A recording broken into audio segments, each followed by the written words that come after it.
Welcome, everyone. There we go. Happy Monday. Happy Monday, everybody. We are your hosts of Typically Divergent Podcast. But what are our names?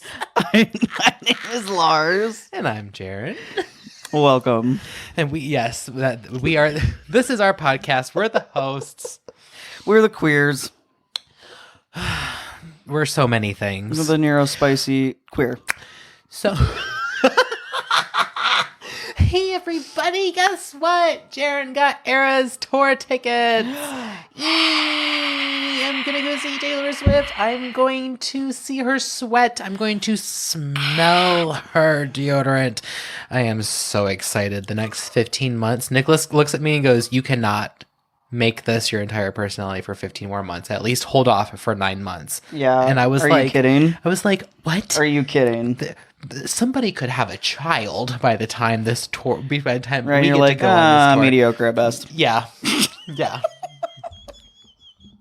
And I I am will. really excited for you, by the way. Thank happy. you. Oh, happy day. And oh, happy day! And this handsome man goes, "Did you know that less than 1% of Hoosiers that signed up to get tickets did not get a code?" And I just was cheesing so hard. And he goes, "Did you get a code?" And I was like, "Nope." He goes, "Did you take tickets?" And I said, "I did." And he goes, "Oh my God, tell me about it." And I was like, "I was going to tell you on the podcast, but I kept okay." saying, no, you didn't. No, you didn't. And I was like, shut up. Shut up. They're on my phone. I couldn't even believe it. And I will tell you all how much I spent on those tickets when they are paid off. Later. Yeah, when they're paid off. So hopefully you guys will forget about it. I will say that since I bought the tickets, I have already put $500 towards Good. those tickets. See? You got this. Yeah.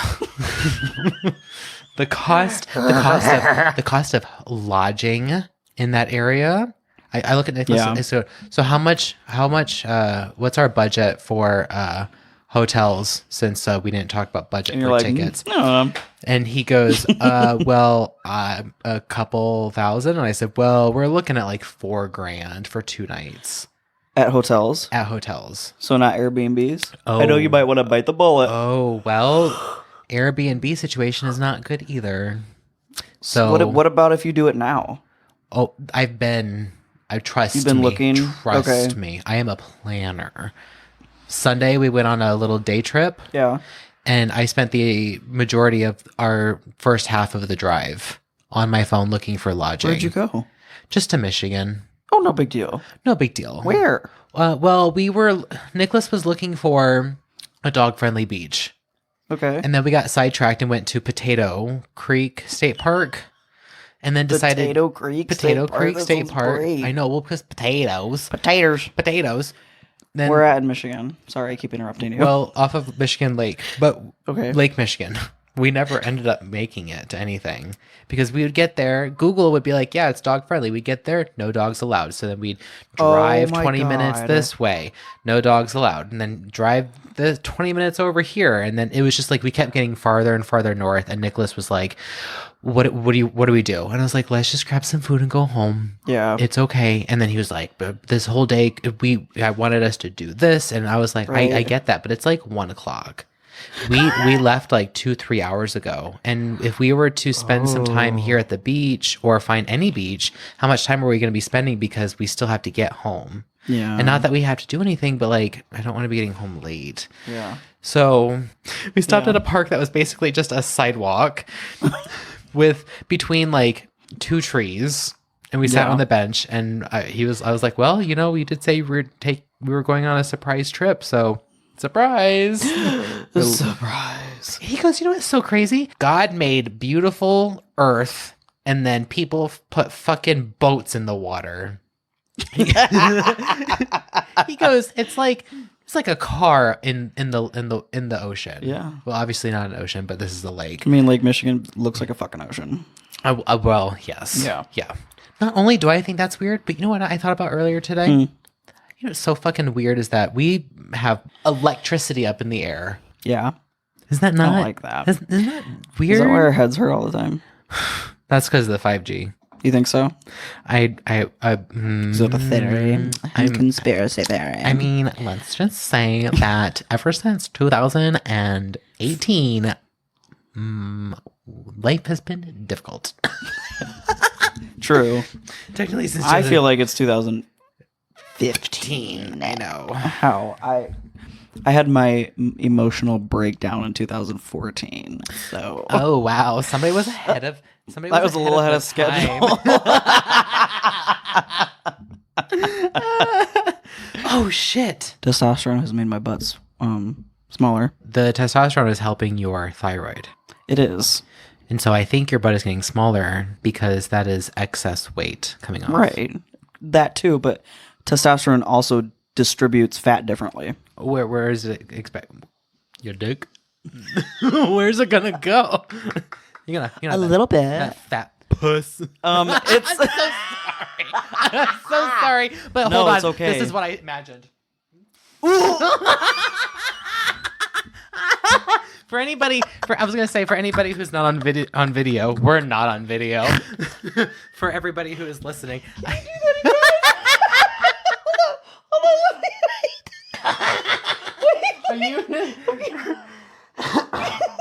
okay.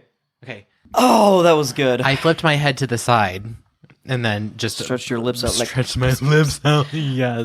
it redistributes, like making everything look more broad and boxy. Like so broad as in like your shoulder. Yes, Okay. shoulders. You get the big triangle, little triangle. Yeah, Instead the Dorito. instead of the hourglass. Yeah, Which the Dorito. even then, men that like want to work out and have like what society says is a pretty body, Right. they big chest, big shoulders, snatched waist, and then love that. and then thick Snatched.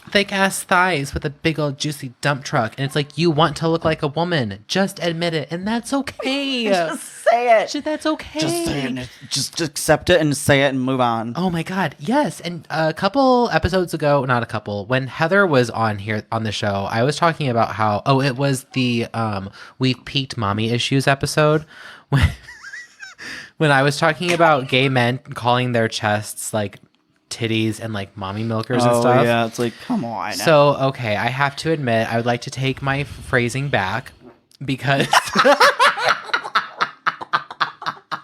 I would like to take my phrasing back because Tuesday is Titty Tuesday. It's when I do chest, and That's perfect. I love that. Oh my god. I worked out really hard. Took a picture of myself, sent it to Nicholas. He didn't respond. Sorry, he didn't respond. I don't smell anything, Okay. so you're fine. I'm like, you even. I checked myself. I was like, do I risk it? Oh, I just farted too. Oh, great. There you go. Hell yeah. Toe tap. Great. Oh, I like your socks. Your socks are Thanks. so like woodsy. Wilderness. They're very they're like there's like forest Lumberjack. aesthetic. Yeah. very lumberjacky. Thanks. Yeah, I with your- came with your right from work, your hairy, obviously. your hairy legs. I know they're so hairy now. Look at this thigh. Look at all that hair. Nicholas was like twirling the hair behind my leg one night, and I was like, "Please don't do that. Nobody's ever done that. That is so unfamiliar. It tickles." But then I was like, "I need you to do it because I can feel you doing it, even though you're not doing it. So put your hand there." like it? Yeah. And I was like, Sexy. and then he did a little bit, and I laughed, and then I was like, "No, don't. Just put your hand there and just fucking twirl it." Twirl my leg hair. So anyway, Tuesday, I took a picture of myself, sent it to Nicholas. He didn't respond for several hours. And then later when I got home, I was like, hey, we were joking around about like, oh, so I sent you pictures of my tits, but you didn't respond. And he goes, I was playing games. And I was like, yeah, but that thing, that Fitbit on your wrist, it lets you know when you're getting a text message from me. And he's like, well, it doesn't tell me, it doesn't show me the picture. And I was like, doesn't matter. I sent you pictures of my tits. Please respond. It's nice and rainy out now. Do Oh you my hear God. the rain? You guys. Fall is teasing us. Fall. Such a horror. Hollow whore. It's teasing us like a little slut. No, it's just giving you just the tip. It is. It's just the It tip. is because it's nice and chilly Oh today. my God. I don't know where you guys are, but in Fort Wayne, the last week, it has been like Cute. so cute. Like the weather that we had as kids around our birth time. Yes. And so I'm like, ooh, like my birthday is coming up. The color orange is going to be everywhere. Pumpkins, Halloween. We are walking into the big boys of the year. So we've got your embers and burrs. Ember, September, October, November, December. You got your Sages, you got your Scorpios, you got your Libras. What else? And the Virgos. Virgos. Yeah. I'm sorry, Virgos. I just had one really bad experience with one. They're great people, just I would not date one. That's where Dozer came from. Also, it is 74 degrees, so that to us that's chilly and that's real sad. It feels chill, like cooler than that. It does feel so much cooler than that. Ooh, it's gonna get in the 90s next week. Fuck that. Anyway, So, right. Well, see, this is the tease. that's This the happens tease. every fucking year. They're like, here's a little bit of fall. Yeah. And Here's a then little tip, and here's my little titty. Here's Here's a little nipple. God, I'm out of control. You are out of control, and I love it so much. I am halfway trying to respond to this text message. I'm so sorry. Please hold. It's okay. We're gonna take a moment. Do you have anything on the roster you want to tell everybody about your week? Went to a going away party that was bittersweet with a For Des. for Des, Okay. someone who I met through the coffee shop, The coffee shop that he works at. the coffee shop that I work at, and it was really nice to see them, and it was nice to meet some people in her life that were really good people. They're going on to do better things and have a new adventure and hopefully have a better living situation. So Excuse me. that's all that I want for them. So Yeah. Good luck, that's Des. Good luck, Desi. We hope your trip down to Florida. Can we say that where she's going? Sure. Hey, well, Des, you didn't tell us. We couldn't tell anybody. You We're put not it saying all over specifically Facebook. where they're going. What's that? We didn't say specifics. Just Oh, Florida. right. Florida's Well, a and big it- old state. It's a big penis-sized Yeah, state. and it was all over her Facebook page. Like, I'm going to Florida. I'm going to Florida. Okay, you're going to Florida. Good luck. But I packaged up a little bag of stuff that she would need on a road trip because you never know what could happen. You know, Nope. you never know what could happen. You could shit your pants in the car. You could have a flat tire. You could run out of gas. That's cute. That's so thoughtful of you to do that. Thanks. Almost dropped my So I water. got her like a headlamp in case like they get stranded on the side of the road if it's dark out. You got a I got her some painkillers. I got her some painkillers. like just like aspirin. Oh, I was like, you Just gave in her case. pharmaceutical drugs. No, I meant like She can't cross ibuprofen, state lines aspirin. with that. I know, right? Deodorant, like a mini-sized deodorant, just in I love case. travel size containers. Yeah. Or travel size anything. Some snacks. From snacks. I can't remember what else I got them, but You are such a nice person. I put it together because I feel like what do you really get somebody who's going away? A U-Haul. Yeah, I could have. I could have. No, no, I'm not putting that on my responsibility. I just feel like that was something that I would have liked myself. Yeah. If I were going somewhere. Okay. Where it's unfamiliar. Okay. You know, like a little bit more like some comfort things that, you know, like just in case, That's a good thought. you know. Mental health, I'm fine. What day is it for no smoking? Oh, that's right, you guys. Today is day 18. Wow. Woo! A woman at the not the gas station, the grocery store yesterday was she had a coupon for Marlboros, and she was like, "Excuse me, do you smoke?" And I was like, "Today's day 17. I quit." And she's, "Oh, good for you." And I was like, "Yeah, good Yeah. for me." Yeah. It's been really easy. I'll find myself being like, I used to smoke a cigarette at this time. Yeah. Well, I don't do that anymore. So past tense. We're using Yeah. past tense. It's yeah. good. So now I just gotta like do something else. Nicholas and I high five each other every night. And one night he goes, "I feel like I've gotten a lot closer to you since we quit smoking." And I was like, say that again. I'm so turned on. Yeah. Do you think it's because maybe you're doing something together that's like life changing? Yeah. We're like newlyweds all over again, but we haven't even gotten married. Yeah. It's like, oh, like high school puppy love. Yeah. It's so cute and it's so Intense. intense. And it's like, this is like a part of me that's like being a bully. It's so dumb. Yeah. Dumb in like a, like if I were a cool kid, that part is a cool kid. Yeah. And I get you. he's like, "Ugh, love is so stupid." And I'm like, I know. And Yeah, this that's is fine. what I want. How's your head? Good. Oh, is it? Yeah. Your head's good? I think so. I have a little bit of a headache.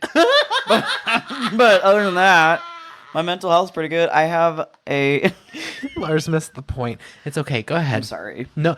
I usually do miss the point because I'm so oblivious sometimes. And what do they call that? I mean, I have a headache. Gullible? What? No, not gullible. That's not what I want. That's not the Cuttable? word. It's okay.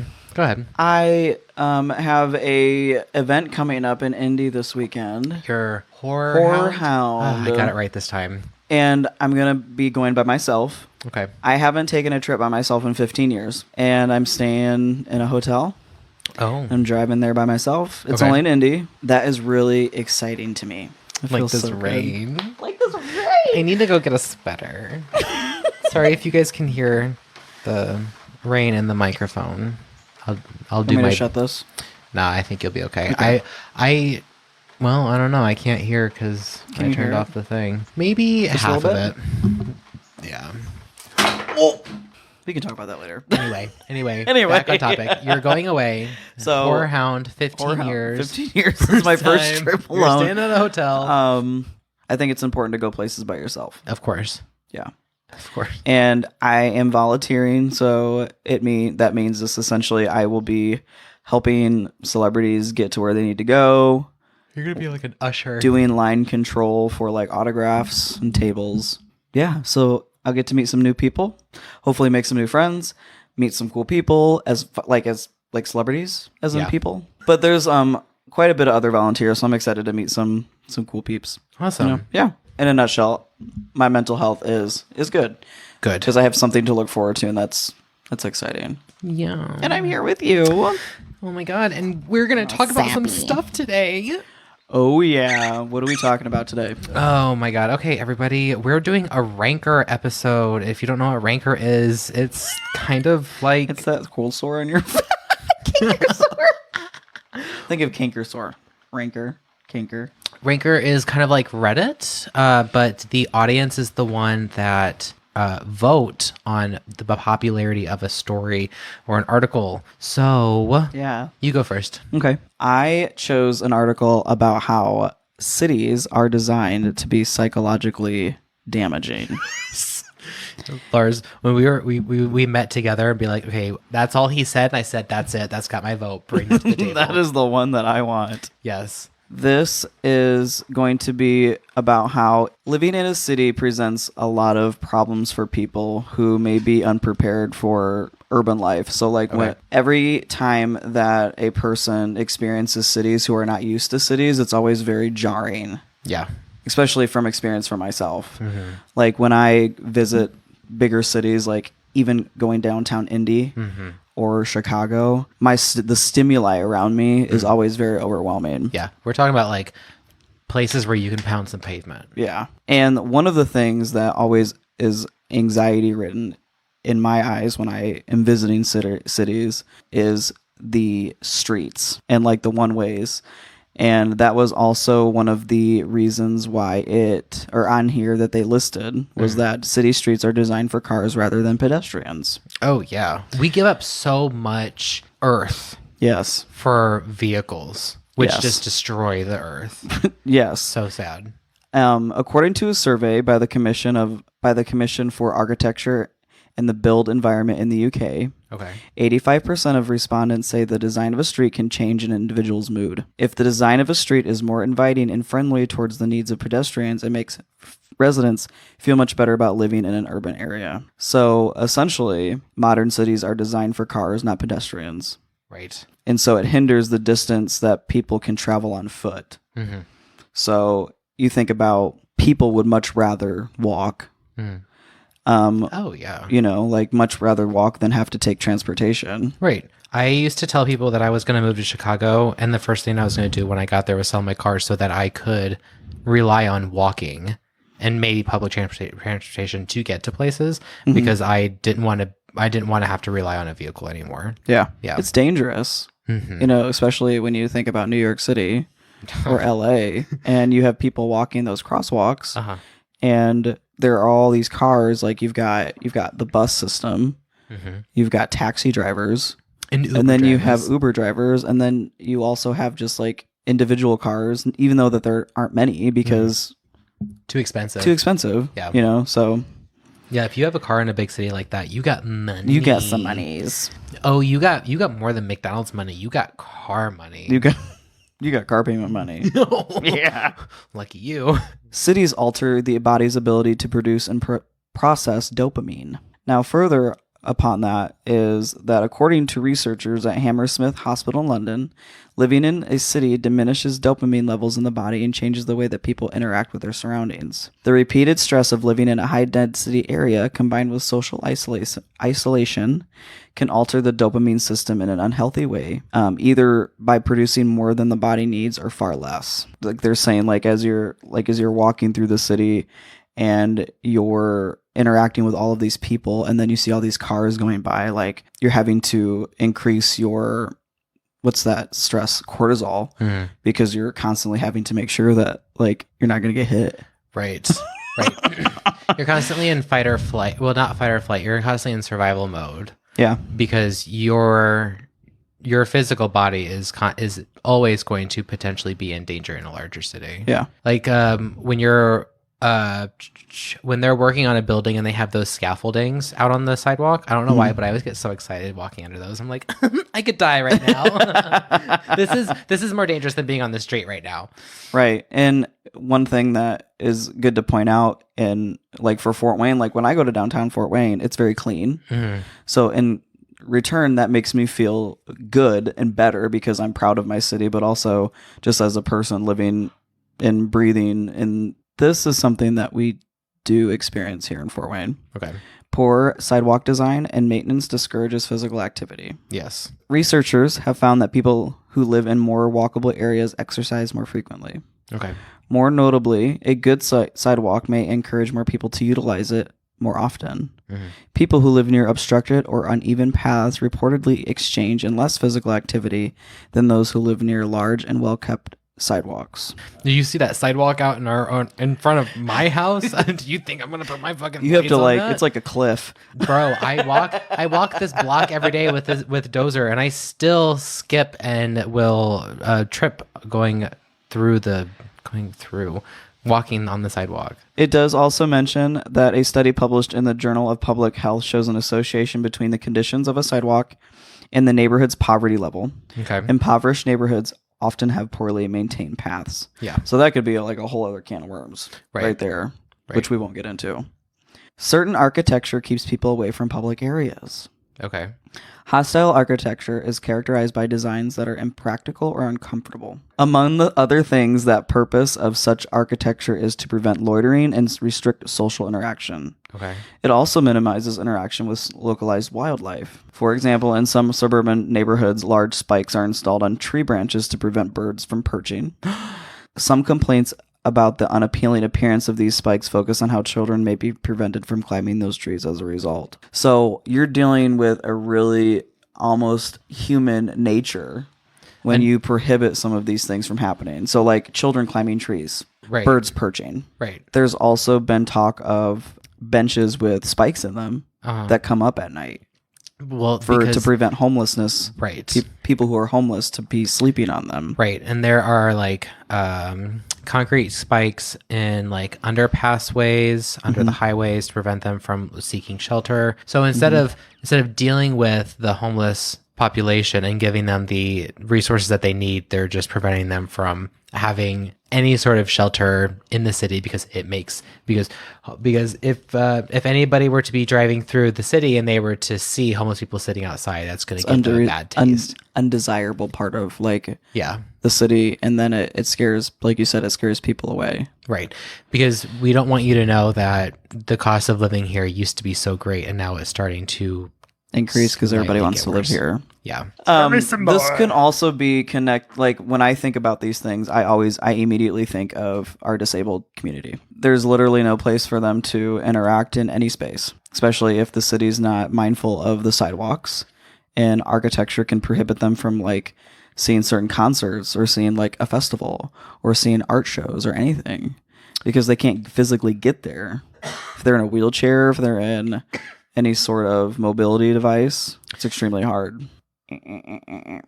Living in a city causes people to perceive more external stimuli as perilous. Perilous? Mm-hmm.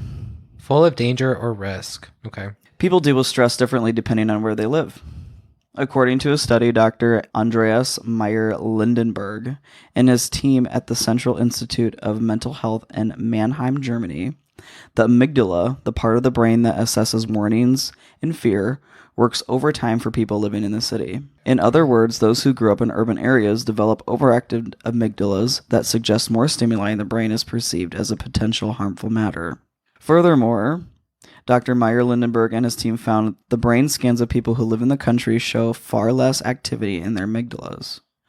Though this does not definitively prove cities are bad for mental health, it does suggest that those who live in urban areas are generally more stressed. Because it's almost like just part of our ancestors going back to the way things were, when we first became upright, where it's just, you got your land, you got your cows, you got your chickens, you've got, and you're not surrounded by just everything. Like there, like technology plays a huge part in that too. Right. Because you're always hearing something. There's no silence ever anymore. And you're never truly silent in your house at night because there's still electricity like you just talked about earlier. That's just always in the air. Yeah. High-rise environments have a negative impact on a person's mental health. Studies have shown that people living on the top of large apartment buildings experience higher levels of stress than those who live outside of high-rise environments. Well, I mean, yeah, you look down from that fucking window and you see how high up you are, and then your brain starts to go, hey, have you ever thought about death or jumping out of this window?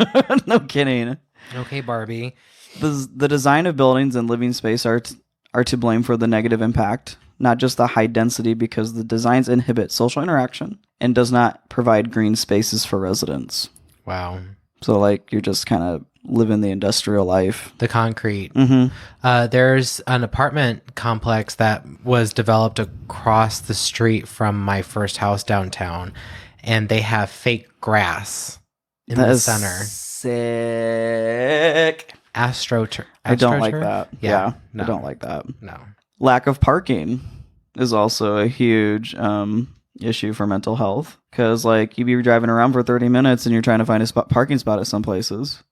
That's really aggravating. It is, and at the same time, I'm like, it's kind of a first world problem. But we are talking about cities being psychologically damaging. Yes. So yes, okay, go ahead. keep telling me about how our first world is psychologically damaging. They said many people said that they either pull off going somewhere or completely give up on their trip. That's stressful. City dwellers are at an increased risk of mental health problems. So yes. If you live in a city, there exists a greater possibility of receiving a mental health diagnosis. Yeah. So one researcher said that this form of urban depression comes from the way cities are separated. Mental illness levels are especially high when people from a lower income group live close to people that make a higher wage. Mm-hmm. So kind of intertwining everybody. And I felt that. Uh-huh. Because you're comparing your wealth to other people's wealth. The researcher told Design Council, city dwellers have an almost 40% increase of depression, over 20% of more anxiety, and double the risk of schizophrenia compared to people who live in the countryside. I'm not saying that this information is incorrect, but do you think that maybe there might be a slight, and I don't think that it would be big enough to make a difference, but small town people tend to have more narrow-minded thinking about mental illness. And so like your casual depression, anxiety, when those things come up, do you think that maybe they would just be like, oh, like you just got the blues today, you'll be fine. Yep. And they just kind of push it off to the side, but then don't address it. I definitely think so. And so maybe the people that are in the city are a bit more assuming progressive, democratic. So, you know, wellness is more important to them.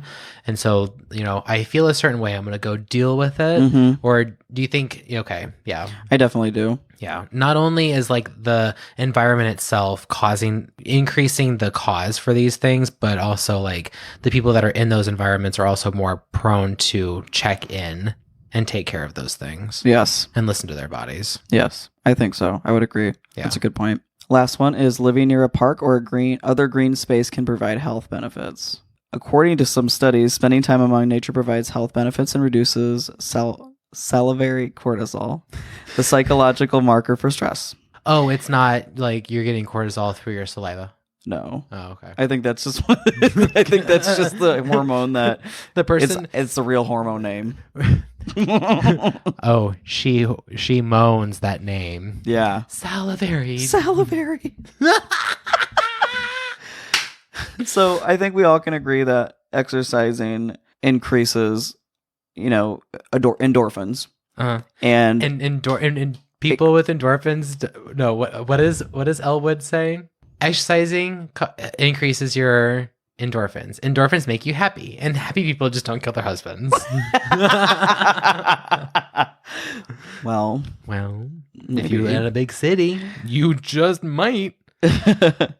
So naturally, having green spaces encourages exercise, provides a space for socialization, and increase the amount of sunlight that a person receives. Yeah. So some hypotheses that there is an increased interaction with a range of microorganisms, including bacteria, protozoa, and helminths. You make my heart go boom, my supernova girl.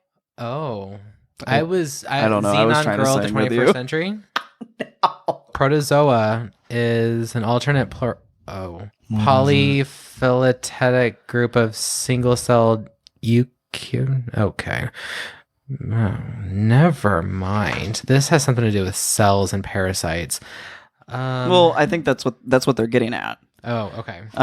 Because it goes on to say that these microorganisms are abundant in nature and may be important for immune system development and for regulation of inflammatory responses within green areas.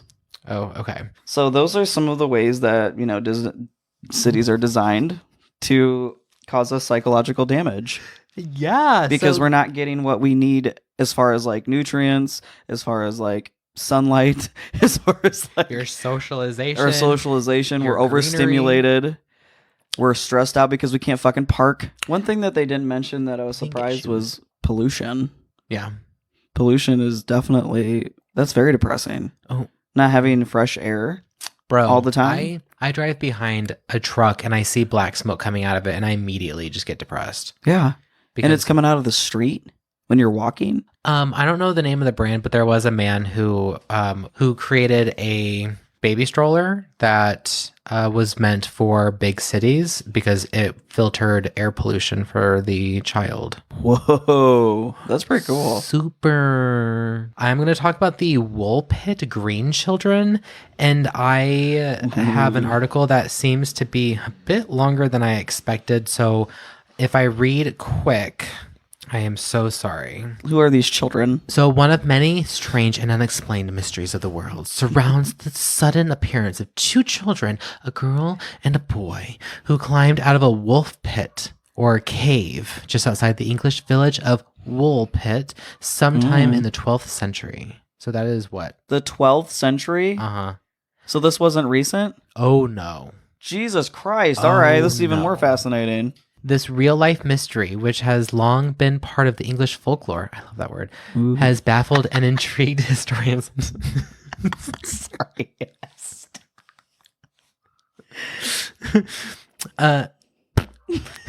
So this folklore has baffled and intrigued historians, folklorists. Ooh, I love that word. Science fiction devotees and others for nearly 1,000 years. There are two near contemporary accounts of children of Woolpit. One comes from William of Newsburg, historian Rerum and Gillet Karam, which was written sometime. Oh, it was a book, which was written sometime around the year 1189, and the other of Ralph. The other is Ralph of Coggeshall's Cornicium and the Cornicium?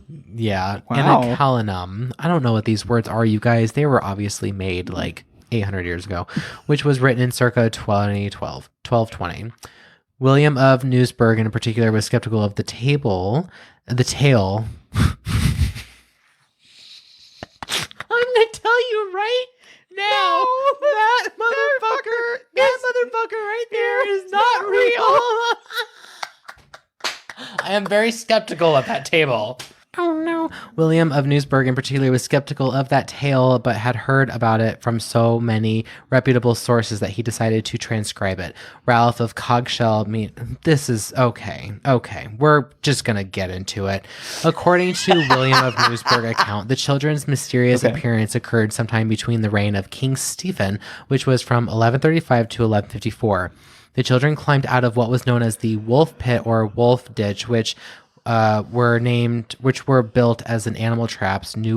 Newburgh wrote, at harvest time, when the harvesters were busy in the fields gathering the crops, two children, a boy and a girl, emerged from these ditches.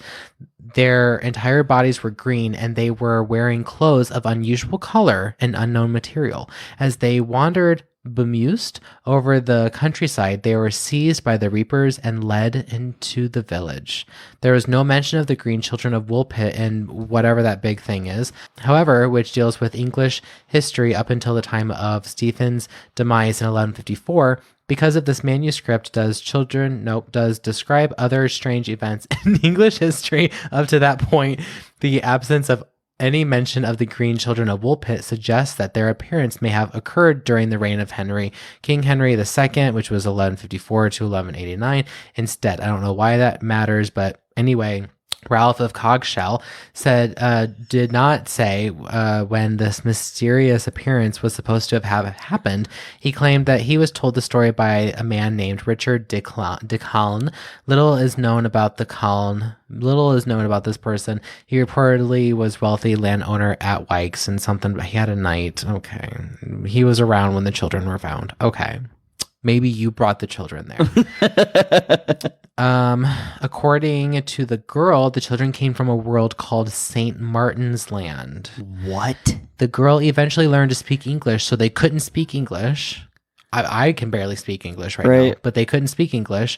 Once she did, she explained that she and her brother came from a place called St. Martin's. According to William of Newburgh's account, the land was named for a saint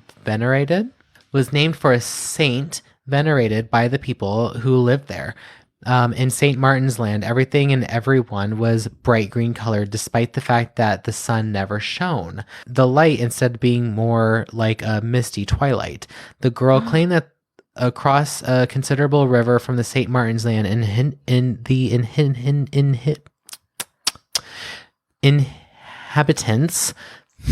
The first thing that comes to mind is Martians. That's what I thought. Or like they were consuming something that was made turning them them green. Right. Like if you eat enough carrots, you eventually get an orange hue. Yeah.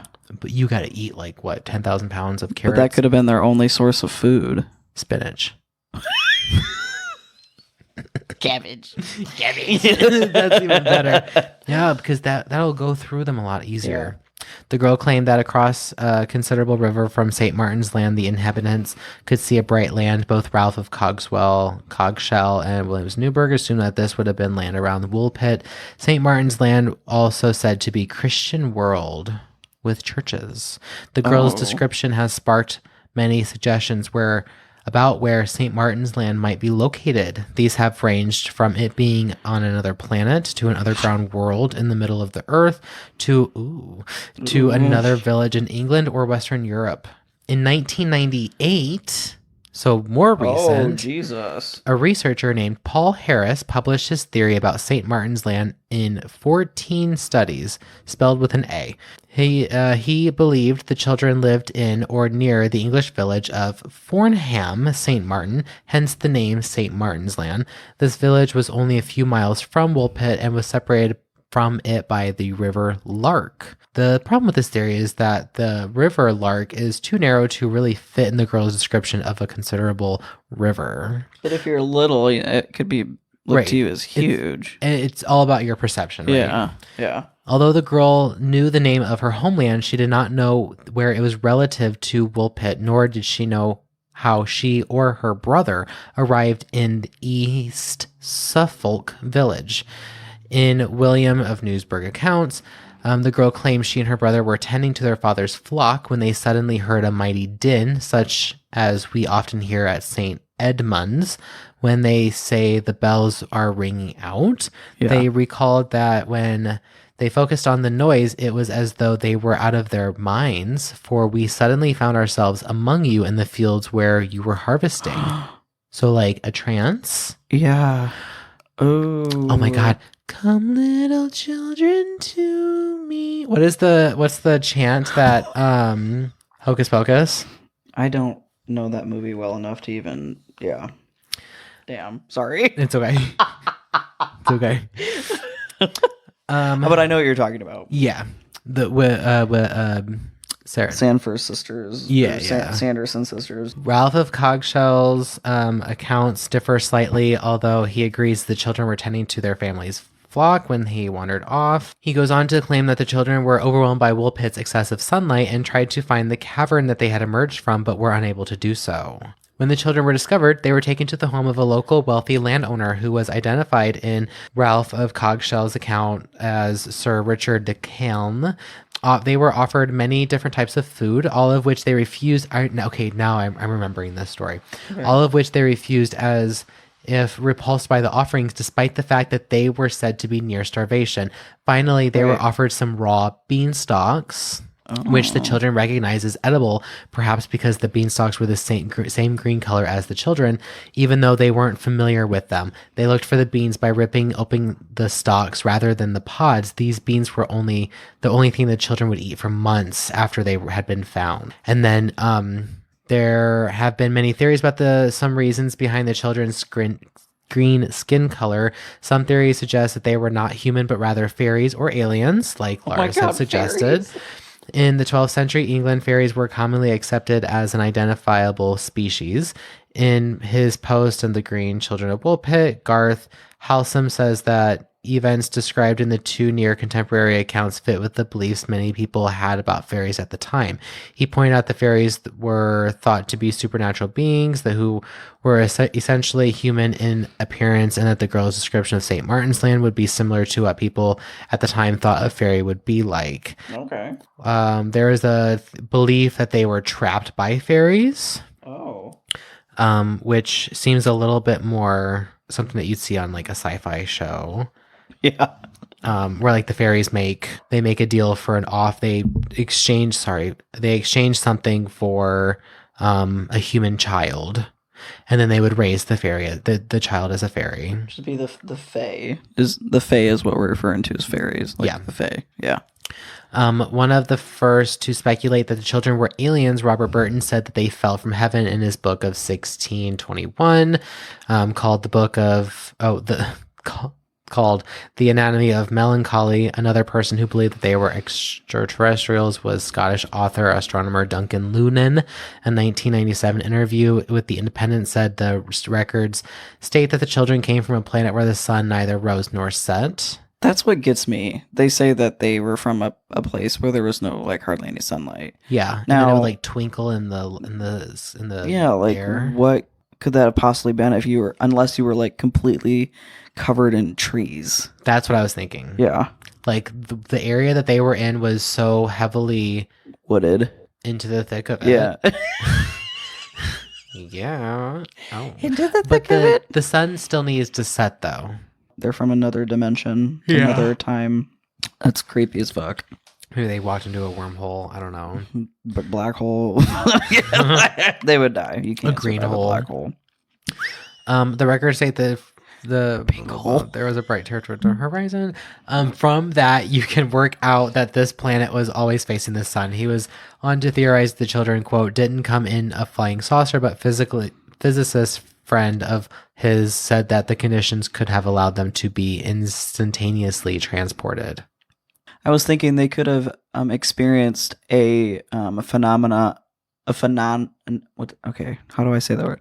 A phenomena of where you are, one person says that they're experiencing something, and then somebody else is like, yeah, I'm feeling that too. What do they call that? I don't remember. What they call Mass that. hysteria. Something like that, yeah. Yeah. Where they both like pass out for some reason, and then they wake up and they're just like, but they're still fucking green. Right. So That could just be a coincidence. there is a theory that they may have come into contact with arsenic. Ooh. Which could be Yeah. which could be held accountable for the children's green colored skin. Mm-hmm. Yet another theory about the children's green skin is that they suffered from hypochromic anemia, aka chlorosis. This condition is caused by a very poor diet that affects the color of the red blood cells and results in noticeably green shade of the skin. It doesn't if they were explain related, that could be possible. right, but it doesn't explain them recognizing beanstalk, so like lima beans, Yeah. and then not eating the beans from the pods, but eating the stalk itself. Right. I would be more inclined to believe that it was a diet. Right. Yeah. Like you said.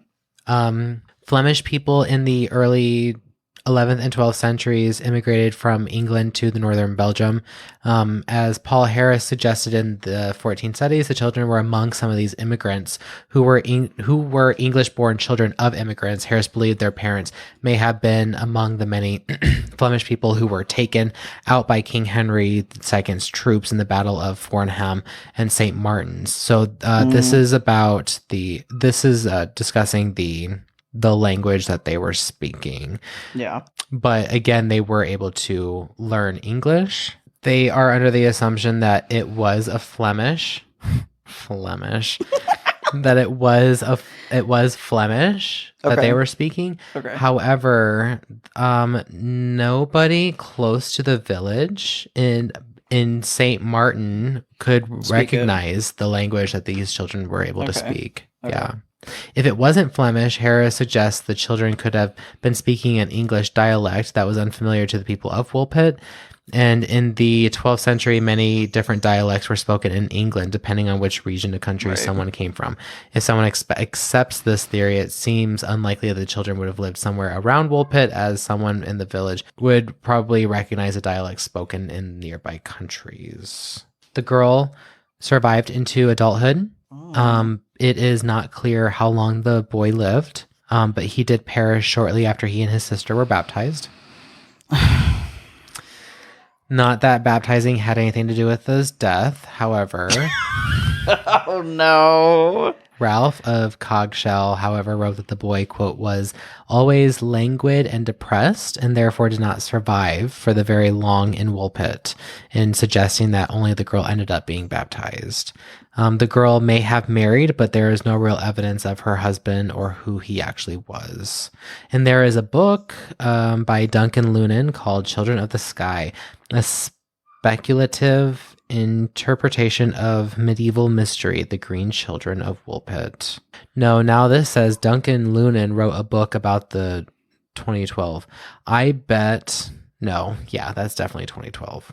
The girl may have grown up to become a servant who had a wanton nature. What the fuck's a wanton nature? Like a wanton nature? Maybe? Yeah, okay. I'm wanton. I'm hungry. So that would be like, let me see, like, I feel like that means deliberate and unprovoked. Yes. Of cruel intentions. Sexually unrestrained or having many casual relationships. Sexual relationships. A sexually unrestrained woman. So she's a woman in total control of herself. Yeah, basically. She's a witch. So she was sensual. That's my kind of girl. I mean, that's me. I'm wanton. Same. And I wonder if that was because of abuse or I was just thinking trauma. that. Yeah. Yeah. Because they could have easily taken advantage of her when they took her in, Mm-hmm. which was common back in the 12th century, those medieval times. It was very, very common for that stuff. I don't want to say it because Yeah. it's triggery, but I want to learn more about these children. Do you want one to yourself?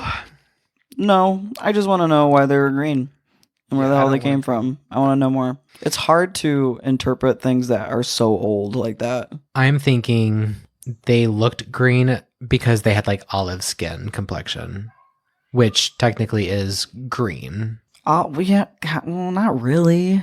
It's not green. It's But why would they green. say like It's an undertone right? But why would they say green? Why wouldn't they say olive? because they probably didn't have that word back then. Olive skin. Beauty standards are different now. I don't know. I know, but I feel like it's true. But still, let's it's look at it just- this way. 20 years ago, people were saying, and we do not talk like this. I want to make sure that people know that. 20 years ago, people would say that Asian people are yellow. True. I get what you're saying, but they still just there's lots of holes in the theories, Right. Like, why didn't your parents come looking for you? right?